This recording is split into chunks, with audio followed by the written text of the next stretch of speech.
Hi friends, welcome to Cook with ST channel. இன்னைக்கு நம்ம என்ன பார்க்க போறோம்னா மட்டன் கிரேவி எப்படி செய்யறதுங்கிறது. மட்டன் கிரேவி பண்ண போகிறோம். அந்த மட்டன் கிரேவிக்கு தேவையான பொருட்கள் நான் ஒரு 1/2 கிலோ மட்டனை வேக வச்சு எடுத்து வச்சுருக்கிறேன். அப்புறம் அதுக்கு தேவையான கொஞ்சம் சின்ன வெங்காயம் ஒரு கை அளவு, 2 பல் பூண்டு, ஒரு சின்னதாக இஞ்சி, இந்த அளவுக்கு இஞ்சி, அது கூட வரமிளகாய் ஒரு 4. அப்புறம் இது கறி மசால் பொடி எங்களுடைய தயாரிப்பு, அதாவது மல்லி, ஜீரகம், வரமிளகாய் மட்டும் போட்டு அரைச்சிருக்குது. இதைத்தான் ஆட் பண்ண போகிறேன், வேறு எந்த பொடியும் போட மாட்டோம். அப்புறம் தாளிக்கிறதுக்கு சின்ன வெங்காயம், வரமிளகாய் 2, கருவேப்பில், அவ்வளோதான். செய்யலாம். ஃபஸ்ட்டு இந்த வெங்காயத்தை கொஞ்சம் நம்ம வதக்கி போகிறோம்.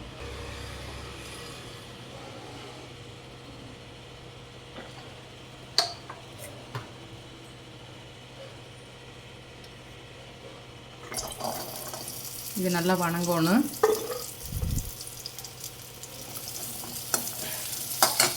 அது கூட இந்த வரமிளகாயும் உள்ளே போட்டுடலாம் காரத்துக்கு.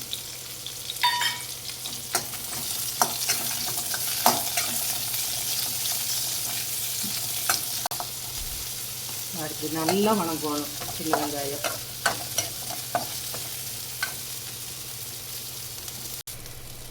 இப்போ இந்த கறி மசால் பொடியை உள்ளே போட்டுடலாம். இந்த இஞ்சி பூண்டையும் உள்ளே போட்டு அடுப்பை ஆஃப் பண்ணி விட்டுடலாம். இதை ஆற வச்சு அரைச்சிட்டு வர்றேன். மசாலா அரைச்சிட்டு வந்தாச்சு. இப்போ இந்த கிரேவி வச்சுட்டு நம்ம வறுவல் பண்ண போகிறோம். ஆயில் கொஞ்சம் ஊற்றிக்கலாம்.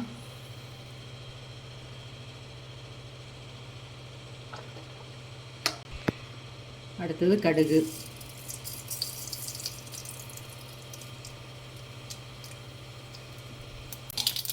வெங்காயம், மிளகாயும் கருவேப்பிலை போட்டு நல்லா வதக்கிடலாம்.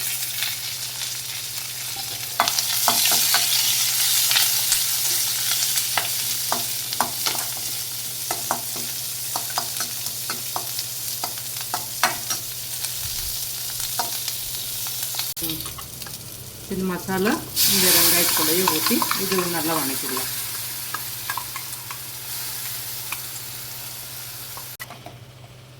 இப்படி இந்த பச்சை வாசம் போகிற வரைக்கும் இதை கொஞ்சம் நல்லா வதக்கி விடணும். இதுக்களவு இப்போ உப்பு போடணும். ஏற்கனவே கறிக்கு போட்டு வெந்திருக்குது. இப்போ இதுக்களவாக போடுறோம் உப்பு, மசாலா கலவாக